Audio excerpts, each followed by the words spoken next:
Hey guys, and welcome back to the channel. Before we get started, I have a confession to make. I didn't realize how much time it would take to go over all the new stuff with predators, which have much more complicated behavioral patterns than prey. So, originally this video was going to be on all the predators on Great Bear. You know, they have 3 wolf variants, a cougar, a bear. That's only one more creature they're covered than the entirety of the prey video had, so it might be a bit longer but won't be too bad. Just the wolf variants alone were 3 pages longer than the entire prey script. So in other words, it became very clear to me, very quickly, that I have to split this video again, making this video about the wolves of Great Bear, and the next one about the rest of predators.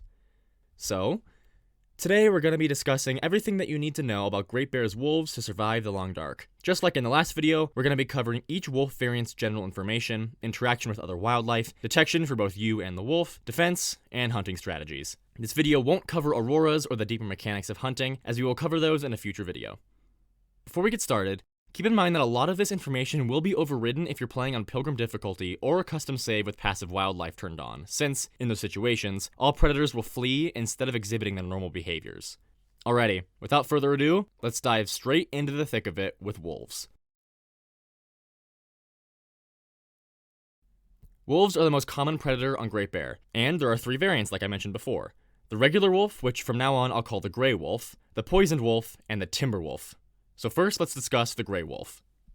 General info. Gray wolves have fur that is, you'll never guess, gray. They roam all around Great Bear and can appear alone or in packs of up to around 4 wolves. They will generally stick to the same area they have spawned in, but they will leave if chasing prey or a scent. While they are roaming, they will occasionally stop and howl, which can be heard from great distances, and other wolves from across the region will usually respond to the howl as well. Despite the fact that they usually travel in packs, they don't attack in packs. Only one gray wolf will ever stalk your survivor at one time. If you take down a gray wolf, you can harvest some wolf meat, a wolf pelt, and 2 gut. Wildlife interaction. Gray wolves will flee if they detect cougars, bears, or moose. While the wolf flees, it will whine and whimper. This can actually be very useful to you, as if you hear a wolf fleeing somewhere nearby, you know that there is a bigger, more dangerous animal in that direction. Just be careful that the wolf isn't fleeing right into your survivor, because if they're close enough when they stop fleeing, they might detect you and immediately start stalking you. If a gray wolf detects a deer, ptarmigan, or rabbit, it will let out a bark and begin to stalk its prey. As it stalks its prey, it will trot? Jog?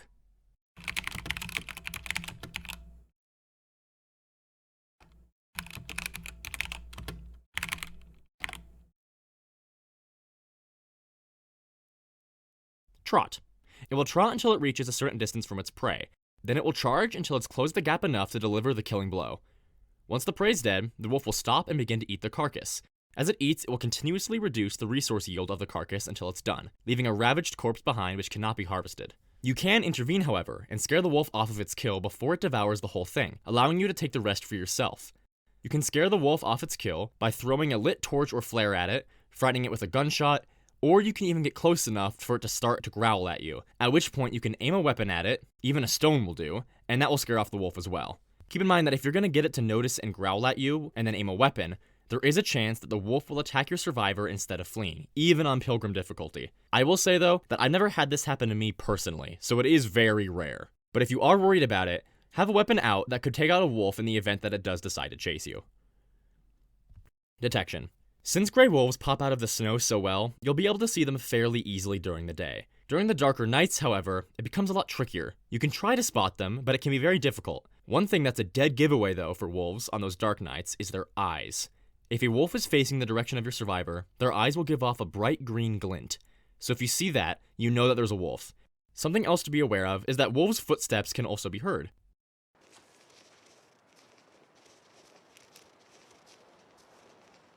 If you do hear these light footsteps, then be careful, because if you're able to hear them, then you're definitely within the wolf's detection range. Keeping an ear out for those footsteps can save your survivor from walking headfirst into a hungry set of teeth.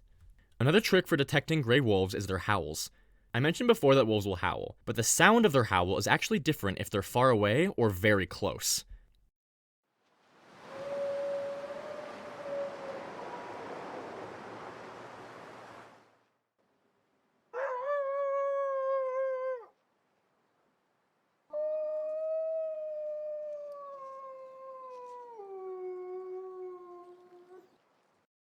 If you hear that second sound, that means that the wolf that made the howl is very close by, and you should be cautious.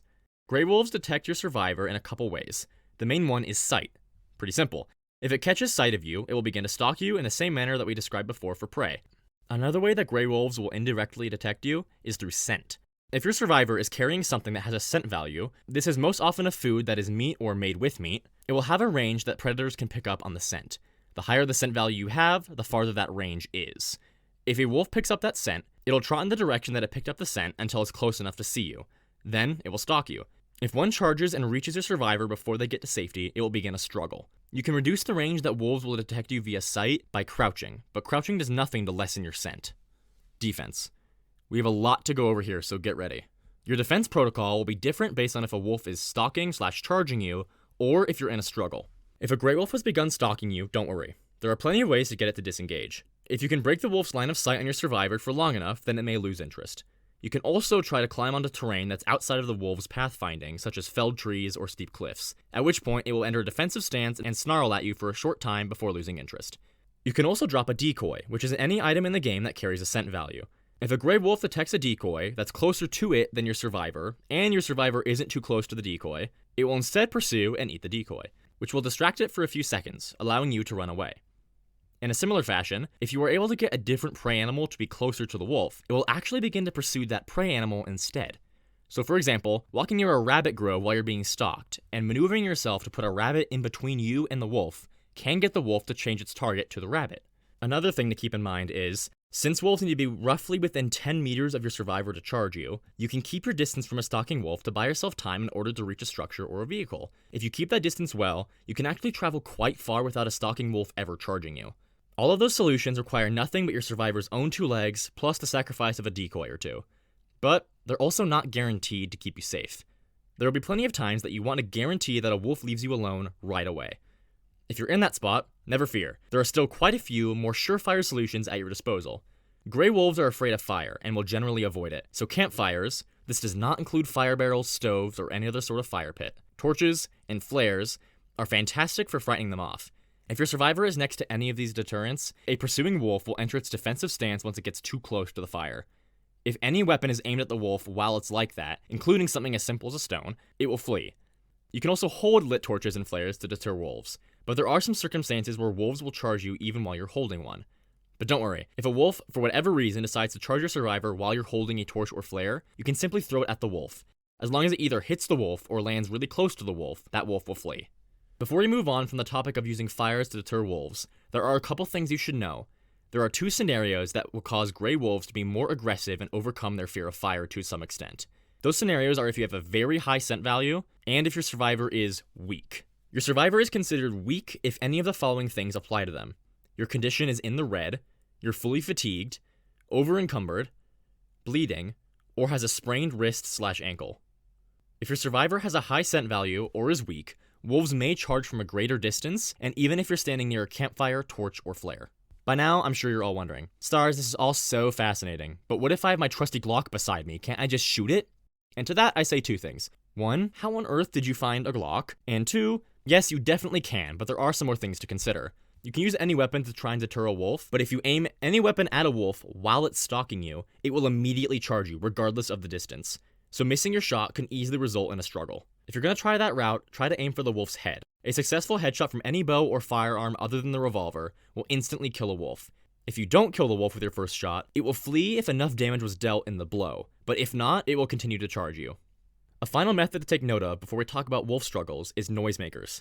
A noisemaker explosion will cause all nearby wolves to flee within 20 meters of the blast, thus making it a surefire way to frighten off a wolf if you have one on you. But it's not so good that you should worry about making a bunch of them, because it does cost a lot of gunpowder for even a single noisemaker. Alright, let's finally talk about struggles. If a wolf comes into contact with your survivor, a struggle will begin. You'll be prompted to select a tool to defend yourself upon the start of a struggle. Once you've selected one, the struggle will fully begin. A bar called the struggle meter will appear at the bottom of the screen. You left-click to fight it back against the wolf, progressing this meter. During the struggle, it is a constant battle between you and the wolf until one of you wins. The wolf wins if it kills your survivor, or the struggle lasts for 10 seconds. In the latter case, your survivor will faint briefly, but possibly survive. Your survivor wins by filling up the struggle meter, or dealing enough damage to the wolf to scare it off or kill it. Once you've gotten yourself in a wolf struggle, all you can do is try and pick the best tool to defend yourself with. There's a lot of things that go into what choice is best for this, and a lot of different scenarios in which you might want to pick a different tool. But we'll likely cover that in a future video, and since I'm already putting so much on your guys' plate with this section, I'll keep it simple. As a beginner, I recommend just thinking about hatchets, knives, and revolvers for defense. Hatchets and knives generally all have high damage and high chance to cause the wolf to flee with each click. So for now, it's safe to default to one of those, prioritizing the hatchet and cougar knife as the best options of the bunch. You can also choose a revolver, which functions differently from the other struggle tools. Revolvers have pretty low damage and flee chance compared to hatchets and knives, but they have a unique mechanic where, if the revolver is loaded, a choice to take a shot will appear after the struggle meter has reached 50%. If you choose that option, the struggle will end immediately, with a decent chance that you'll kill a wolf, roughly 30%. So with that known, choose your pick of those choices, and you should be fine in a struggle. There's one final thing to note with struggles, and then we can finally move on, and that is that your survivor will continuously receive afflictions during a struggle, ranging from a simple bruise or torn clothing to blood loss. The best defense for this is to simply be prepared.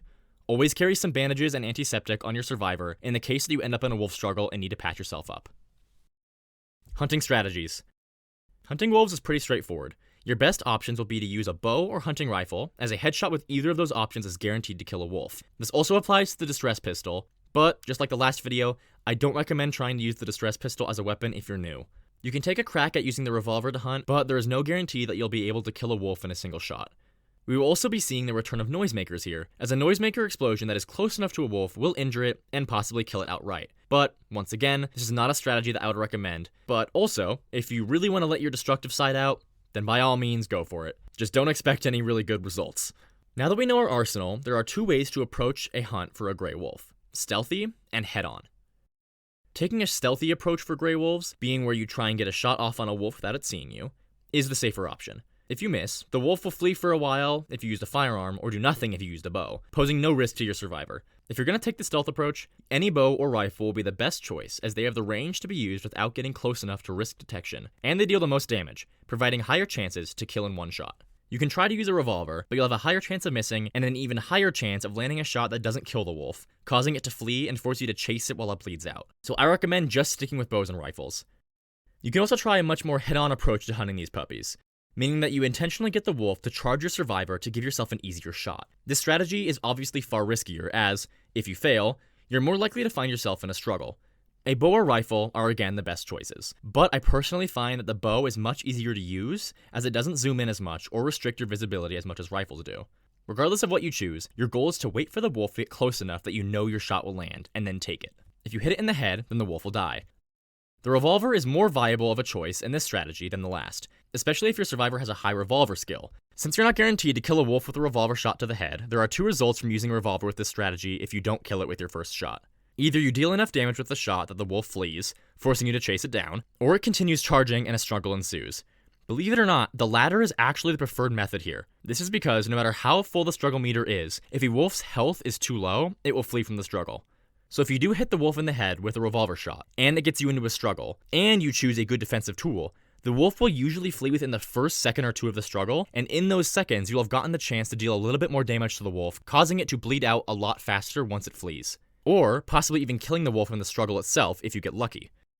A caveat to the head-on strategy is that it should only be used on interloper if you are very confident with your bow skills, or if you have a lot of protective gear on, because of how deadly a single wolf struggle can be on that difficulty. Alright, we said a lot, so let's do a quick recap.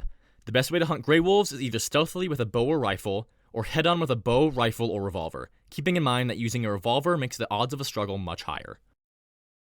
Okay guys, finally we can move on to the second wolf variant. Fortunately, the other wolves will share a lot of similarities with the gray wolf, so we can speed through them much faster. So let's just go right into the variant that has the most in common with gray wolves: poisoned wolves. General info. The poisoned wolf is a wolf variant exclusive to the Tales from the Far Territory expansion. They're only found in the zone of contamination, and they look and behave very similar to the gray wolf, forming packs, stalking prey, barking, and all the other cool doggo things. This similarity is there because they're actually technically the same as gray wolves. And by that, I mean that they are the same species, but the poisoned wolf is a gray wolf that suffered from the effects of the extreme pollution and chemical waste in the region. The pollution causes a high scarcity of prey, which results in the extreme malnutrition of the wolves in the region. In this image, you can see a regular wolf on the left, and a poisoned wolf on the right. As you can see, poisoned wolves are far thinner than gray wolves, and their fur is very matted and messy. Their tails aren't nearly as full as the gray wolves, and they hold both their head and tail much lower to the ground. The poor health of poison wolves also results in them having less health than healthy gray wolves. If you take out a poison wolf, you'll be able to harvest 1 wolf pelt and 2 gut, but no meat due to the wolf's extreme emaciation and from the polluted environment contaminating any meat that you would even get in the first place. Wildlife interaction. Poison wolves interact with wildlife in the same way that gray wolves do, so we have nothing new to cover here. Detection. Poison wolves also have very similar detection rules as gray wolves, with the exception being that the poison wolves' intense starvation has made it desperate, resulting in an increased sense of smell and awareness of their surroundings, meaning that they will detect your survivor and prey much easier than gray wolves would. Also, you don't need to worry about being able to tell poison wolves apart from gray wolves, because poison wolves only spawn in the zone of contamination, and no other wolf variants spawn there with them. Defense. Defense is going to be primarily the same as gray wolves as well, but there are a couple things to note. First off, the poison wolves' desperation has caused them to not fear fire as much as they used to. They still function the same as gray wolves around campfires, but torches and flares will provide much less protection against poison wolves. Secondly, poison wolves won't follow your survivor into chemical hazard pools that are around the zone of contamination, but standing in those pools will rapidly damage your footwear and cause a buildup of chemical poisoning risk on your survivor, so only walk into one as a last resort. Third, when your survivor is in a struggle with a poison wolf, they will slowly accrue chemical poisoning risk. Additionally, if the wolf gets a bite on you that inflicts blood loss, it will cause your survivor to instantly receive an additional 20% of chemical poisoning risk for each blood loss instance. And finally, getting a poison wolf to flee doesn't guarantee your safety, as they only flee about 1/4 the distance that gray wolves do, resulting in scenarios where they begin to stalk your survivor again right after they're done fleeing. Hunting strategies. Your hunting options will be the same as the gray wolf, with the only differences being that you won't receive any meat from hunting a poison wolf, and since poison wolves have less health than gray wolves, it'll only take a good rifle, bow, and often even a revolver shot to the head or body to kill a poison wolf. Alrighty, we can finally start to close this out with our final wolf variant, the dreaded Timberwolf. General info. Despite sharing a lot of similarities, Timberwolves are larger, tougher, and smarter than gray wolves. They sport a silver-gray coat, always spawn in packs of 2 to 8 Timberwolves, and, unlike gray wolves, they hunt in those packs too. They are very territorial and mostly inhabit regions such as Bleak Inlet or Black Rock, which will be completely free of gray wolves. Despite Timberwolves having total control over some regions, they also sometimes venture beyond their territories, occasionally spawning briefly into other regions that would typically have gray wolves. Killing a Timberwolf will allow you to harvest some wolf meat, a wolf pelt. Every day, I pray to Hinterland to give us a unique pelt and clothing texture for Timberwolves because their pelts look so cool. And 2 gut. Wildlife interaction. Timberwolves also follow the same wildlife interaction as gray wolves, so there's nothing new to be discussed here. Detection. Timberwolves detect the player and prey in the same way as gray wolves, but the way they behave after detecting your survivor is different.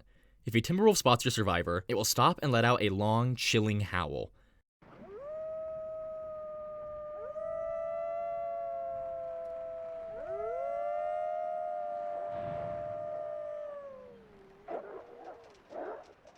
The rest of the pack will join in the howl, and once it finishes, the hunt begins.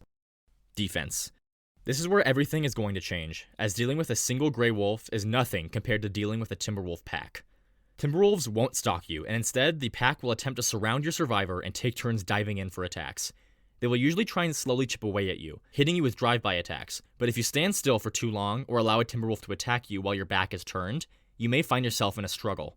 Getting into a struggle is especially bad with Timberwolves because, unlike gray wolves, which will flee when you win the struggle, winning a Timberwolf struggle will only scare off the wolf that initiated it, and then you'll have to deal with the rest of the pack with all the injuries you got from the struggle. On top of that, unless you've injured a Timberwolf in a way where it begins to bleed out, getting one to flee won't even help because it will only run away briefly before returning to help its pack with the hunt.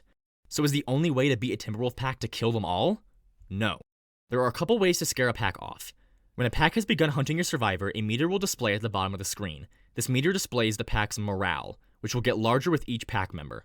A pack will give up their hunt on the player if their morale is depleted, and it can be reduced in many ways, primarily by throwing things and damaging or killing members of the pack. In the best case scenario, once a pack starts hunting you, you duck into a vehicle, building, or try to find some terrain out of the wolf's pathfinding. This will stop the wolves from being able to reach you, but they haven't forgotten you're there. It can take up to 12 in-game hours for a pack to lose interest in you and leave, meaning that you'll have to hunker down for a while. If you don't have any way to get into shelter, you'll have to quickly prepare yourself for battle. If you lack any methods of killing the wolves, then you'll have a couple options at your disposal. It's finally time for noisemakers to shine, which makes sense seeing as this is the reason that they were added to the game in the first place. A noisemaker explosion will cause all nearby Timberwolves to briefly flee, and deal a lot of morale damage, which increases for each wolf that was near the explosion, and each wolf that was damaged by the explosion. If you don't have any noisemakers on you, don't worry. The next thing you want to look for is a marine flare. Marine flares are like their flare cousins, but they last far less time when lit and emit blue light instead of red. The reason we look for marine flares specifically is that regular flares and lit torches won't stop Timberwolves from charging your survivor, but a marine flare will. Light one up, throw it at a member of the pack, grab it again, repeat. Throwing lit marine flares, or torches at or near members of the pack will lower the pack's morale slightly, but it will take a lot to get it to go fully down. So if you're dealing with a larger pack, it'd be smarter to light that flare and use the time it gives you to try and find shelter. On the bright side, having a marine flare will let you keep throwing the same flare with no risk, because the Timberwolves won't go near it or charge through it. Instead, they'll put up a defensive stance around the perimeter of the light. But you cannot just walk into a Timberwolf in that defensive stance, because if you just walk into it, it will still attack you even with the flare lit. In a similar vein, you can use the distress pistol flares to frighten off Timberwolves as well, which will do considerable damage to the pack's morale if your shot is good. Okay, but what if you can't find shelter, you have no weapons, no noisemakers, or marine flares? At that point, it may seem like you have no safe options, but there's one last thing you can do to keep yourself safe while you fight. Despite not fearing torches or flares, Timberwolves won't go near campfires and instead surround it, waiting for you to leave its safety. So if a pack starts to hunt you, you can quickly start a campfire and then keep taking torches from that fire to chuck at the pack, slowly chipping away at their morale. If you're so lucky that none of the previous defense methods are available and for whatever reason you aren't able to start a campfire, you're going to need to find everything you can to throw at the wolves. Flares and torches may not keep them from charging your survivor, but they can lower the pack morale. Even stones can help reduce it. And if you hit a Timberwolf that's charging, it'll most likely scare it off the charge. You should do all of this while running to find shelter. As the Timberwolf pack chases you, the wolf that's going to go in for the next attack will bark, so you can use that to turn around, try and scare it off its chase, and then grab the torch or flare and keep moving. But if even that isn't an option for you, you have nothing to throw at them, then you need to try and run and find shelter. Unlike with Grey Wolves, you can't kite Timberwolves, as they will chase you and the moment they're close enough start engaging their attack again. So unless there is a shelter very close by, or you have a method that'll allow you to run to one safely, you're much better off holding your ground and fighting the pack instead of running. Now I see you with your Glock over there again, which, give me that please, that's not safe. But if you do have access to weapons, you'll have some new options open up for you. If you have a revolver or hunting rifle, you're going to want to shoot as many of the Timberwolves as possible, ideally shooting to kill. Damaging a Timberwolf will do a lot of damage to morale, and killing one will deal even more. Even if you can't kill them with each shot, they will flee permanently and bleed out if you hit them, which drastically improves your odds of survival. If half of a Timberwolf pack dies, then the pack will flee, and it often won't even take that much to break their morale if you're able to land some killing shots. If you have a bow, you won't have the benefit of rapid reloading or gunshots helping to scare the wolves off. So for beginners, I recommend once again starting a fire and using the safety of the fire to take shots at wolves if you're going to use the bow to defend yourself. The final thing to note about morale is that if you break a pack's morale, it will return within just a few in-game hours, so don't stick around to give the pack another chance to make you their lunch. Hunting strategies. Whew. Okay, last section. Just like with the other wolves, you can try to hunt Timberwolves via stealth or head-on. Stealth is definitely going to be the smarter choice here. You need to get close enough to get killing shots in without the pack seeing you, so your best bet is going to be using a hunting rifle. While crouching, approach the pack until you're close enough to get a confident shot, then pick a Timby and take it out. The gunshot will scare off the other members of the pack, but you can wait for them to stop fleeing and then repeat the process. You can use a revolver, but you're less likely to get a killing shot off, and it's going to be much tougher to chase the wolf you shot while it bleeds out without the rest of the pack spotting you. But what about the bow? The bow will only really be useful here if you're 1, a really good shot and can land a hit from far away, or 2, have a level 5 bow skill, because unless you have a level 5 bow skill, you can't shoot a bow while being crouched, making it incredibly difficult to sneak up on a pack undetected. That being said, once you do have your survivor's bow skill to level 5, bows will become much better than firearms because there's no gunshot for the pack to flee from, so you can take out a whole pack without having to deal with them running away after each shot. You can also try to hunt them head on, but it's much riskier. The best way to do this is to get a pack to notice you, then make a campfire and take shots at the wolves from the safety of the fire. Other than that, you'll be better off sticking to the stealth method. Oh my god, we did it. This is all you'll need to know about the wolves on Great Bear in order to survive. Just a couple small things, right? Not too much information, right? Obviously I'm joking. But if this was overwhelming at all, I totally get it. All I will say is don't worry. I just gave you a lot of information, and the best way to solidify all of that info is to just play the game. It'll become second nature to you before you know it. I hope that this video could help any new players out there, and if you are a veteran player, maybe I could teach you something new.